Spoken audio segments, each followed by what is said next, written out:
सब्जी बनावा।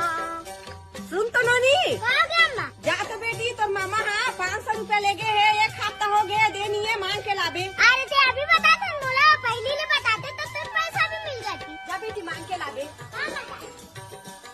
देखो बे तारी बोला था जी।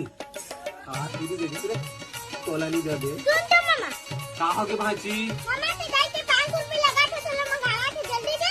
अरे देवा तुम रुक गए। अरे मनीष भाई कब जेल में छूटे थे? अरे ये खाली जोर से छूटे भाई। वैसे काबर गिरे जेल यार? अरे कहा बताओ करण भाई, मैं एक जन की उधारी लगा जो पता है भाई, वो उधारी वाला मोर पैसा मांगे ले।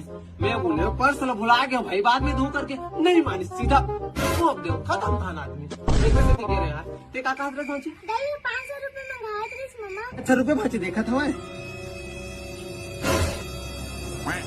पर्स घर में भुला मजाक कर भाजी दे मोर करे उसे आई मार के कलवा।